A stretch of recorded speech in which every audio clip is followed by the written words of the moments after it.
हमारे गांव के सरपंच भाई सतवीर जी और बड़े बुजुर्ग सतीश सुरेश प्रयास समिति के सभी सदस्य और जितने भी नौजवान साथी युवा जो फौज में हैं वो सभी आज सुभाष जयंती के इस अवसर पर आपका यहाँ पहुँचने पर मैं हार्दिक अभिनंदन हार्दिक स्वागत करता हूँ। जैसा कि आपको पता है नेताजी सुभाष चंद्र के बारे में हम बचपन से ही पढ़ते आ रहे हैं, लेकिन जो कार्य उन्होंने किए थे पिछली सरकारों ने गांधी और नेहरू के कारण उनके कार्यों को ऊपर नहीं आने दिया। जो उनका आज़ादी की लड़ाई में जो रोल था उसको दबाया गया और हमारे को पूरा जो इतिहास था उसके बारे में तोड़ मरोड़ के जानकारी दी गई। नेताजी ने अंडमान निकोबार को आज़ादी से पहले ही आज़ाद करवा दिया था, इसके बारे में हमारे को कहीं नहीं पढ़ाया गया। और जैसा कि आपको पता है उन्होंने एक नारा दिया था, तुम मुझे खून दो मैं तुम्हें आज़ादी दूंगा।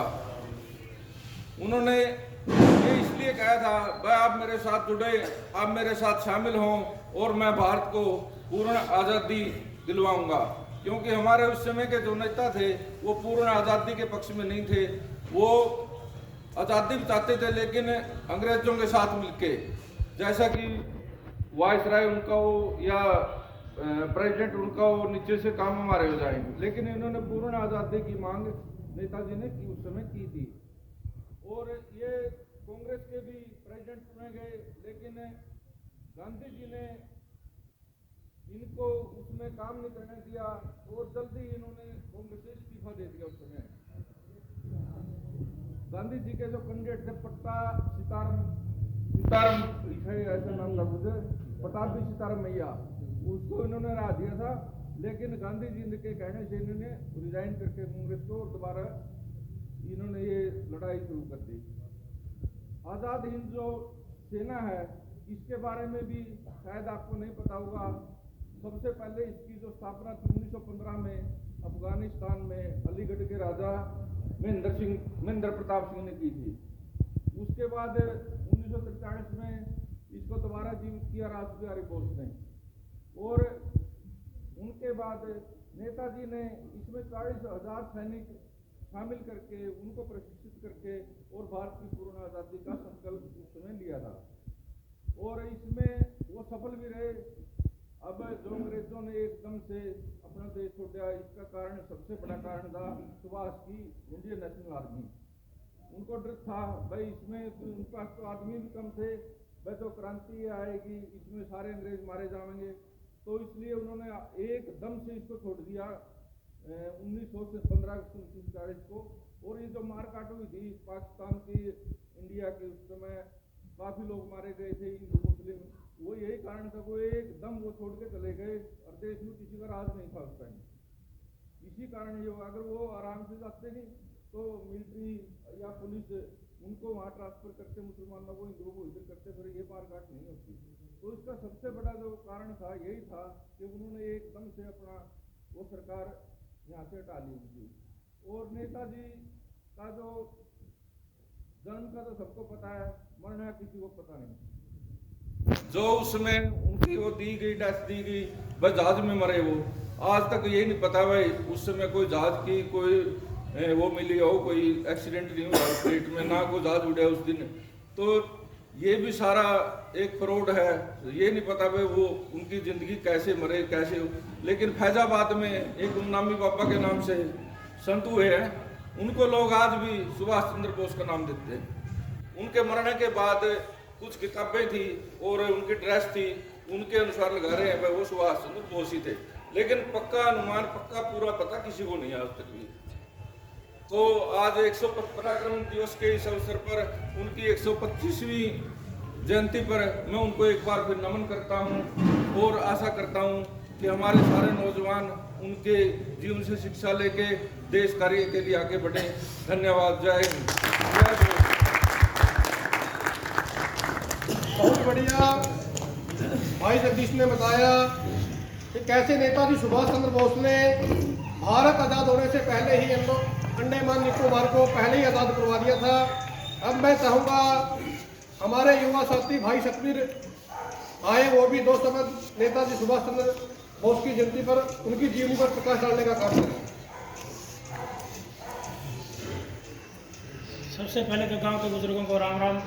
पूरी प्रयास सेवा समिति और पूरे गांव के युवा साथी इसलिए बधाई के पात्र हैं कि उन्होंने इस महान नेता को उनकी जयंती के शुभ अवसर पर याद किया।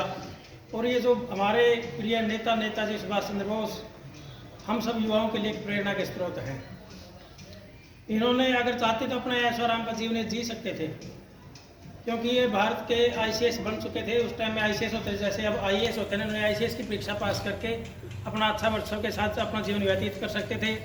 बट इन्होंने इसके दिल में एक ही चीज़ थी कि मैं देश को आज़ाद कराऊं, हमारे देश के लोग आज़ाद हों। लेकिन इनका तो यह था कि हमारे देश के लोग ऐसे हों कि आज़ाद ही जिए और आज़ाद ही मरें, मतलब किसी के नीचे रहने का इसका स्वभाव ही नहीं था। और उस समय अंतरराष्ट्रीय स्तर पर ख्याति पा चुके महात्मा गांधी जी को के मतलब प्रतिनिधि को इसने हराने का काम किया। जो कांग्रेस के अध्यक्ष का जो इलेक्शन था उसमें हराने का काम किया, तो उसमें इस युवा वर्ग को इसका श्रेय जाता है। उसने युवा वर्ग में ऐसी क्रांति, ऐसी उमंग भर दी थी कि पूरे देश को आज़ाद कराने के लिए दिन रात एक कर दिया। और आज तो एक परिवार को ही बड़ा मुश्किल हो गया है संभाल के चलाना, क्योंकि युवाओं को अब जिम्मेवारी लेनी पड़ेगी कि हमारे गांव में, हमारे आसपास सौहार्द का माहौल बनाएं, गांव के विकास में अपना योगदान दें और अपने व्यक्तिगत स्वार्थ को छोड़ करके देश सेवा के लिए, गांव के लिए अपने जहन में बातें याद रखें। और बड़े दिनों बाद हमें देखने को मिल रहा है कि आजकल इन महान विभूतियों को याद किया जाने लगा है। बीच को एक ऐसा दौर आया था, सिर्फ बच्चों के दिमाग में आतंकवाद की बातें हुआ करती थी, देश हित की बातें कोई नहीं किया करता।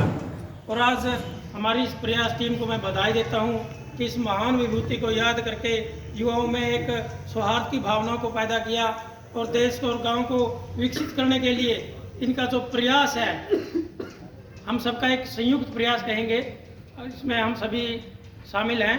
ये प्रयास सेवा समिति को एक ये नहीं है कि छोटी संस्था, ये पूरे गांव की एक संस्था है, पूरा गांव का प्रतिनिधित्व करती है ये। और इसमें जो भी साथी निस्वार्थ भाव से सेवा करना चाहता है कर सकता है, किसी के ऊपर कोई बर्डन नहीं है।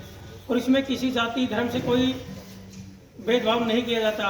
और मैं तो कहता हूँ ये जो प्रयास सेवा समिति है एक तरह से एक ऐसी संस्था है जिसमें आकर के आदमी अपने मतलब कि जो पुराने काम हैं उनमें सुधार के लिए कोई नया सुझाव देना चाहता है, तो गांव के उत्थान के लिए, गांव के विकास के लिए सहयोग करे। और इस प्रयास सेवा समिति में ज़्यादा से ज़्यादा शामिल होने के लिए अपने छोटे बच्चों को भी प्रेरित करें, ताकि गांव में और ज़्यादा सौहार्द की भावना पैदा हो, गांव और ज़्यादा विकसित हो। धन्यवाद। बहुत बढ़िया भाई सतवीर। अब मैं चाहूँगा अपने युवा साथी भाई जुगनू से, वो भी ये कविता हम सबको सुनाना चाहते हैं। और जो भी कोई और साथी अपने 2 शब्द रखना चाहते हैं वो भी रख सकते हैं, तो सभी को मौका दिया जाएगा।